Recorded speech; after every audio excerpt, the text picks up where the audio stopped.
सो थोड़ा सा fluid mechanics के बारे में हम लोग जानेंगे कि फ्लूइड मैकेनिक्स होता क्या है। तो जब हम लोग कोई भी सब्जेक्ट का शुरुआत करते हैं तो उसके पीछे रीज़न क्या है पढ़ने का, वो जानना बहुत ज़रूरी है। मीन्स फ्लूइड होता क्या है समझ के पढ़ना बहुत ज़रूरी है।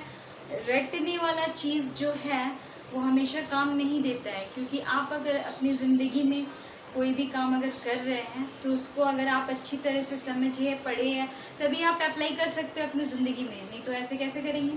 ठीक है, तो जानना बहुत ज़रूरी है कि फ्लूइड मैकेनिक्स होता क्या है। फ्लूइड जो है सेपरेटली दिया गया लिक्विड और गैसेस को। लिक्विड और गैसेस यानी मैटर का 3 जो पार्ट्स होता है, सॉलिड, लिक्विड एंड गैसेस।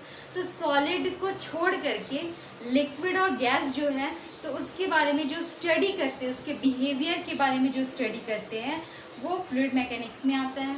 ठीक है, अब हम लोग अगर डेफिनेशन में जाएं तो fluid mechanics is that branch of science which deals with the study of or behavior of fluid at rest as well as in motion. When we study this branch of science, then the study of fluid like at rest, then it is known as static fluid. Means जब हम स्थिर हैं, मतलब जब इसके बारे में पढ़ाई करते हैं बिहेवियर ऑफ फ्लूइड के बारे में, और जब स्थिर है पानी, लिक्विड का मतलब गैस और लिक्विड मीन्स वाटर आप ले लिए और गैसेस में एयर है। ठीक है, तो आप अगर इसके बारे में स्टडी कर रहे हैं तो फॉर एग्जांपल हम लोग वाटर को लेते हैं। ठीक है, पानी के बारे में स्टडी कर रहे हैं तो पानी अगर ठहरा हुआ है यानी स्थिर है, रेस्ट में है, तो अगर उसके बारे में हम लोग स्टडी कर रहे हैं तो उस स्टडी को क्या बोलते हैं, तो उस स्टडी का नाम दिया गया है फ्लूइड स्टैटिक। और जब हम लोग पानी जब बह रहा है, बहती हुई अवस्था में है, ठीक है, यानी रनिंग वे में है, रनिंग है और बह रहा है पानी, तो अगर उसके बारे में वाटर के बारे में कंसीडर करके हम लोग अगर पढ़ाई करते हैं तो उसको बोलते हैं डायनेमिक। अब ये डायनेमिक तो हो गया कि पढ़ाई हम लोग करें मोशन के बारे में, मतलब व्हेन द वाटर बॉडी यानी लिक्विड जो है वो मोशन में है तब हम लोग उसको बोलते हैं डायनेमिक फ्लूइड। ठीक है, जहाँ पर ये चीज़ ध्यान में रखना है कि जहाँ पर प्रेशर फोर्स जो होता है पानी का यानी लिक्विड का, फ्लूइड का, उसको हम लोग कंसीडर करते हैं। ठीक है, और जहाँ पे pressure forces are not considered then उसको हम बोलते हैं काइनेमेटिक स्टडी, यानी मोशन में ही आता है बट जहाँ पे प्रेशर फोर्स को कंसीडर नहीं करते। थोड़ा सा इसको स्केच के थ्रू बताते हैं। फ्लूइड मैकेनिक्स में 3 एस्पेक्ट्स आता है। ठीक है, कौन कौन से 3 एस्पेक्ट्स हैं? सबसे पहला जो एस्पेक्ट है वो भी बताएं कौन सा है। सबसे पहला एस्पेक्ट क्या है?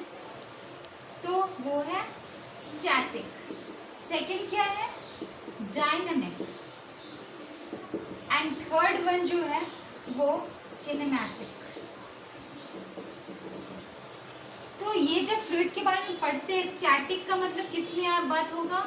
वो रेस्ट, यानी जब बॉडी आपका कहाँ है? रेस्ट में है। ठीक है, तो यानी कौन सा जो फ्लूइड का जो बॉडी, फ्लूइड के बारे में बात कर रहे हैं तो फिर वहाँ पे वो जब रेस्ट में है तब हम लोग जब स्टडी करते हैं when the body at rest, when the fluid at rest, then we study about the fluid, then it is known as fluid static. Okay, और जब हम लोग बॉडी मोशन में है, गति की अवस्था में है यानी कि मोशन में है, तब हम लोग जब स्टडी करते हैं तो वो क्या कहलाता है? Dynamic fluid. ओके, बट जब इसमें एक चीज़ और कंसीडर करना है, जहाँ पे प्रेशर फोर्स को हम लोग कंसीडर करते हैं। प्रेशर फोर्स किसको कहते हैं? जैसे कि हम लोग फॉर एग्जांपल पानी का ले रहे हैं। ठीक है, तो पानी के बारे में एक तो पहला कि जब पानी स्थिर है यानी कि रुका हुआ है उसके बारे में हम लोग स्टडी करते हैं। ठीक है, तो वो स्टडी कहलाता है स्टैटिक। और जब हम लोग पानी गति की अवस्था में यानी बह रहा मोशन में है तब हम लोग स्टडी करते हैं तो वो डायनामिक कहलाता है। और जब मोशन में है, अब यहाँ पे बात होता है कि प्रेशर फोर्स यानी उसका प्रेशर फोर्स कितना लग रहा है पानी में। ठीक है, तो वो प्रेशर फोर्स को जब हम लोग कंसीडर करते हैं और कंसीडर करके स्टडी करते हैं तब वो कहलाता है dynamic study of fluid. Okay, और जब हम लोग प्रेशर फोर्स को कंसीडर नहीं करते हैं यानी कि किनेमैटिक स्टडी में क्या होता है? Pressure force are not consider, motion है बट प्रेशर फोर्स जो है उसको कंसीडर नहीं करते हैं। ठीक है, pressure forces are not considered, then it is known as kinematic studies of fluid. Okay, तो ये तो पार्ट हो गया कि ये 3 एस्पेक्ट्स है फ्लूइड का, कि static, dynamic and kinematic. Okay, तो ये तो इंट्रोडक्शन पार्ट हो गया. बट जब हम लोग इंट्रोडक्शन पार्ट से आगे बढ़ते हैं, यानी कि हम लोग फ्लूइड के प्रॉपर्टीज़ के बारे में आएंगे. क्या क्या प्रॉपर्टीज़ आएगा, प्रॉपर्टीज़ पढ़ेंगे, प्रॉपर्टीज़ से रिलेटेड फिर क्वेश्चंस करेंगे, फिर भी आगे बहुत सारा चीज़ उसको हम लोग करेंगे. ठीक है, तो पहले इतना समझ में आई थिंक आप लोगों को आ गया होगा कि क्या बोलते हैं. उसके बाद हम लोग चलेंगे नेक्स्ट, हमारा टॉपिक रहेगा प्रॉपर्टीज़ ऑफ फ्लूइड. ओके, तो नेक्स्ट वीडियो में हम लोग मिलते हैं. Okay, thank you so much for watching this.